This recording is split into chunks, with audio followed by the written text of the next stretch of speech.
Good evening, fight fans, and welcome to the Boeing Arena at Techport in San Antonio, Texas. This is Fury FC 76, Vasquez versus Chaires. Please welcome to the cage for your opening preliminary contest, Kenji Sato. Oh yeah, the exciting debut of Kenji Sato.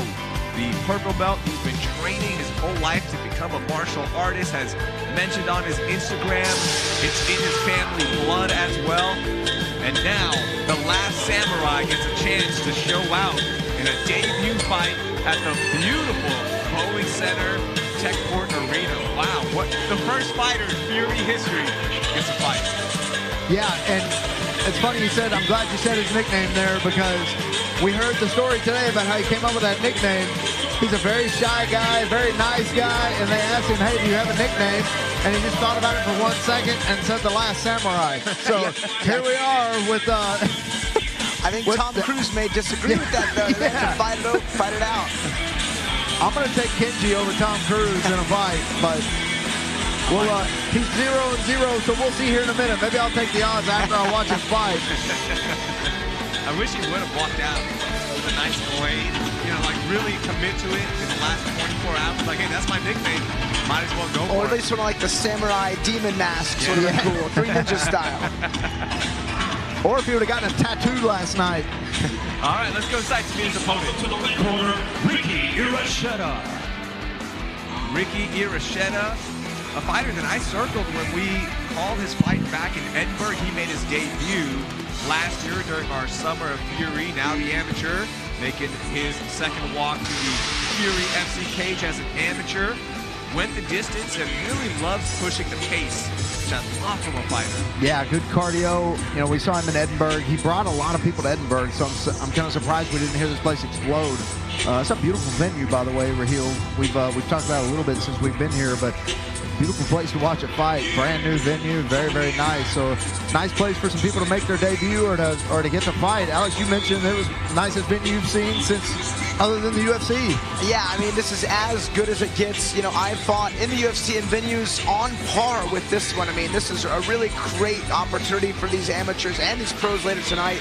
I tell people all the time, Fury has the absolute best production for an amateur show in the world, and I stand by that statement. I really hope these amateurs know what they have in front of them, and this really is the time to shine. Absolutely. That is the best part about it. Like, when you go back and watch it as an amateur, you're like, whoa, like, this is so good. And of course, props to our production team, DNA Studios. They do a great job. Even though we do have Brian working it, we still overcome that and still have the best production, which is nice. But you're right, it is so great production. The venues that we're in, they're getting spoiled from a young age and young in their career. Yeah, there's a cave drawing of my first MMA fight, and that's it. All right, Ricky is inside. So we'll get our official introductions here. Take it away, Wayne. Ladies and gentlemen, your opening preliminary contest, brought to you by Howler Head Whiskey, is scheduled for 3 rounds in the Fury Amateur Series Bantamweight Division. Introducing your first competitor, fighting out of the blue corner. This mixed martial artist is 5 feet 7 inches tall, and he weighed in officially at 134.2 pounds. Fighting out of San Antonio, Texas, by way of Japan, this is the Last Samurai, Kenji Sato! And introducing his opponent across the cage, fighting out of the red corner. This freestyle fighter stands 5 feet 8 inches tall, and he weighed in at 139.4 pounds. Fighting out of Edinburgh, Texas, he holds an amateur record of 1 win, no losses. This is Ricky Yracheta. Your referee in charge of the action, Frank Colazzo. Frank Colazzo gets the first assignment of the night. Sato, Yracheta, blue gloves for Sato, the Last Samurai, red for Ricky Yracheta. Ricky a bit bigger. He did miss weight by a few pounds. I know he's traveling in. That was a good right hander from Sato. Fun fact, Sato, a very common last name in Japan, like Smith here in America. Really? Or Ramzanali in Texas. Yeah. That's pretty cool to know. See Ricky in quick with a rear body lock ride. Sato doing a good job keeping his balance, using the cage to prop himself up as he looks to dig that left side underhook and turn in. Yeah, Sato was able to recover, but he made a little bit of a rookie mistake there, trying to, with that overhook, trying to get that hip toss. Wasn't successful. Really easy to sprawl on those. Kind of surprised that, well, actually I shouldn't say that. I wasn't surprised to see that in an amateur fight, but, ooh, nice shot there from Sato. Yeah, that was a jab. That was a jab that, knocked him down. I don't want to say dropped him, but it hit clean. And that's one thing that Sato did earlier. He really threw that right hand hard before he shot the double you were talking about, Mike. Yeah. And you can see he's kind of like moving his body hard into these strikes. There's a lot of power on him. Yeah, Sato kind of jumped into that jab and made it very, very effective. Man, Ricky had a really good deep reap on the knee, but I don't think he really knew the positioning he was looking for with that leg entanglement. Now there's no twisting leg locks here for amateurs as he goes for a buggy choke. He's out of position for it. Sato did a good job keeping us cool and just progressing ahead. What's funny in MMA, if the guy's trying to buggy choke, you just step into their half guard and it totally neutralizes that submission. Taking mount is the last samurai.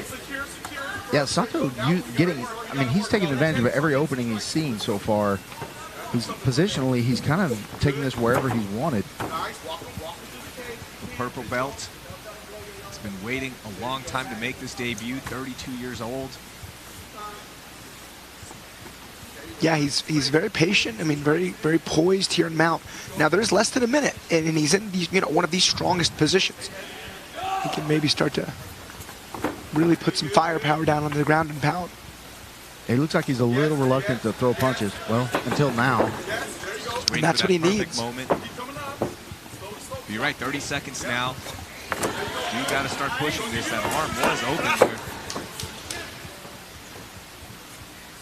Ricky takes it back up to the ground. Good work out of some trouble for Yracheta.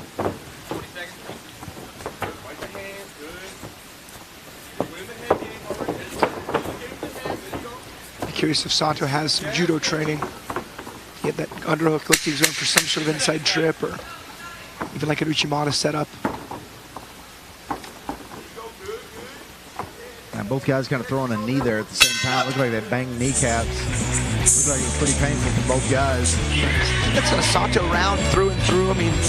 Was threatening all the takedowns, landed the big strikes, got to mount. He has a big right hand.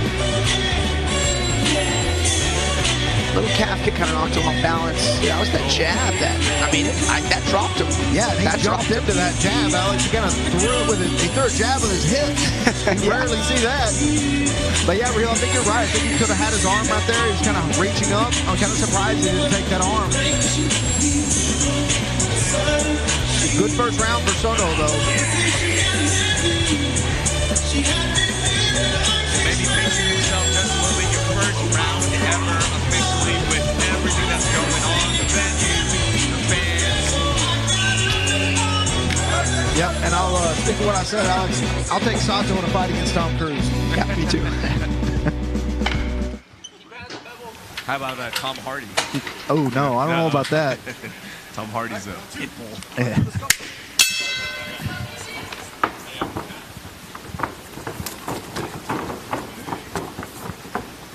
We'll see if Sato can't get back to like that really cool flow state of movement.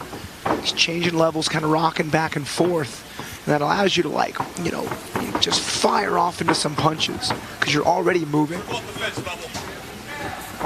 I like how he has like his hands open like a karate chop. I was going to ask you about that. I don't see that too much. Yeah, I think it's mostly just to keep his punches relaxed. I haven't seen him slap him or anything, so most of his punches that he's thrown have been with a closed fist. So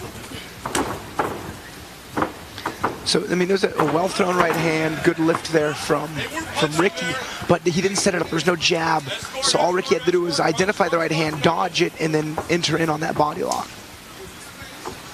Jabs are more than just measuring, they're more for damage. It's just really such a versatile strike. Find range, set up combos, interrupt your opponent's combos.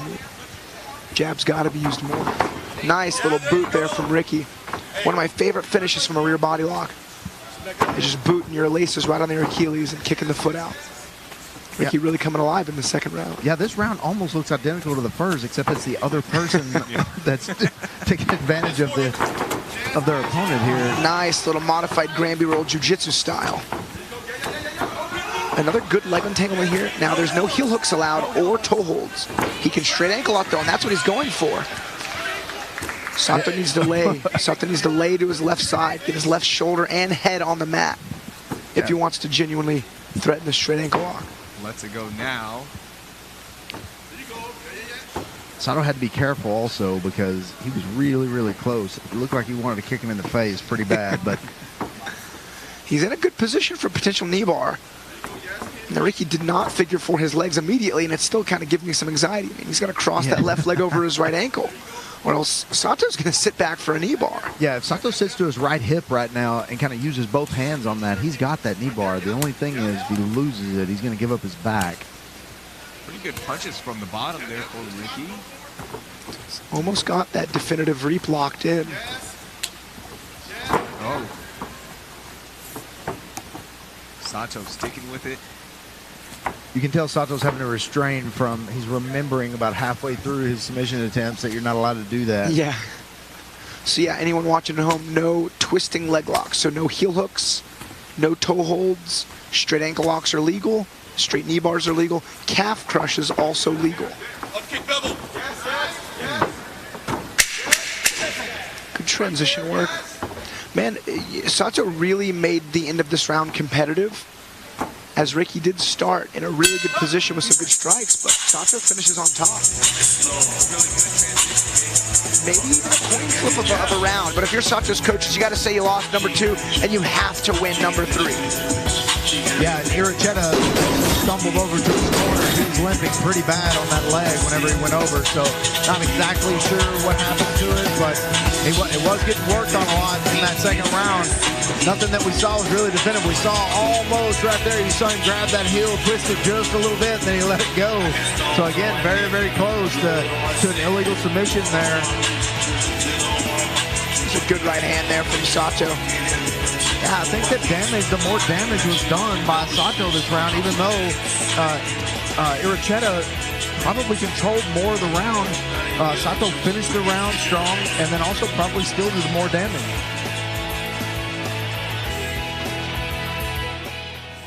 By the way, we have 10 total fights on our prelim card, all amateur fights. And then we go live on UFC FIghtPass at 8 p.m. Central Standard Time for 10 more fights. It's going to be a lot of fights this weekend. UFC in town for tomorrow night. And we're back in Houston for Challenger Series, or at least you two are. Man, I wonder if Sato acknowledges that Ricky's footing is compromised. If I'm not mistaken, I mean, he got punched and kind of fell, right? Well, he kicked him in the leg, and the leg that was injured, and so he just kind of went down. And so yeah, I think he does recognize it because Sato immediately punched him in the knee, and so I think he recognized that he was that knee is hurting or something's wrong on that leg, and so Sato put him to the ground and immediately punched him in the knee. Sato's got a good chin strap, but needs to use his arms to clear the knees there of Ricky. There we go, confirmed the guard pass. So now Ricky may have a good buggy choke, but that's just such a weird position to attack from. It's just such a losing position. You cannot make that a primary reaction because you're going to be okay getting your guard passed. Be curious to see if the footing of Ricky is compromised or if that was just a bit of a slip. Sato kind of gives the back up a lot on the feet. Yeah, he does. And Sato, like, it looked like he was in a pretty good spot for a guillotine and gave it up. Oh, yeah, that right foot, he cannot put any pressure on that at all. Yeah, that's right. This is not looking good. I mean, Sato can pretty much box for free. Yeah. Oh. There's no power behind any of those punches because he can't plant, but he's still trying as Ricky.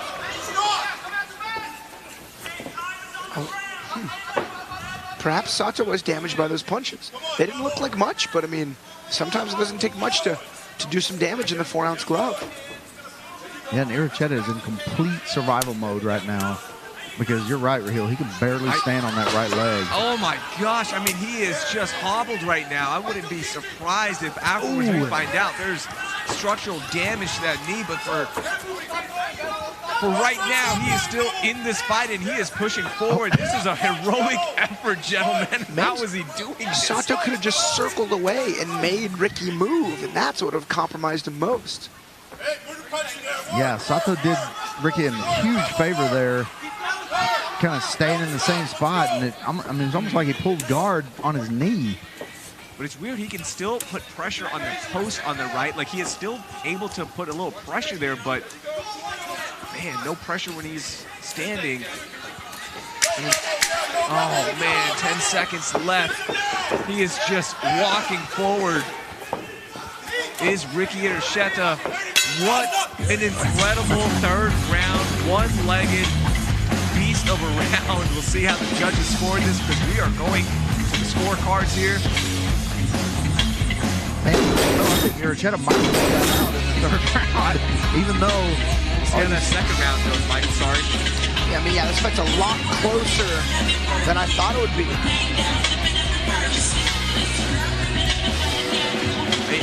He is struggling to stand inside. I know everyone's watching the highlights right now, but we're keeping an eye on Ricky in the cage. He cannot even take a step without wincing in pain. Oh, yeah. He just folded over his ankle so weird. Yeah, I wish they would have showed whenever he fell down, whenever Sato punched him in the knee. I think that may have been what caused the damage.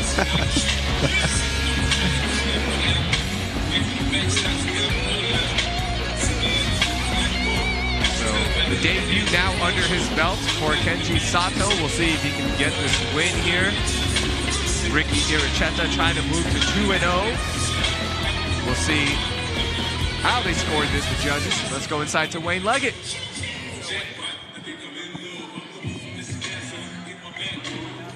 Ladies and gentlemen, after 3 rounds of combat, we go to the judges' scorecards for a decision. Brought to you by HKA USA. With scores of 30-27, 29-28, and 29-28, your winner by unanimous decision, Ricky Yracheta. Wow. What do you guys think? I don't know. One of the judges had it 30-27. That's crazy to me. Yeah, he lost. I mean, good for Ricky winning that fight. He pulled it out in the third hard, and the second was okay. He lost that first round. Yeah, for sure.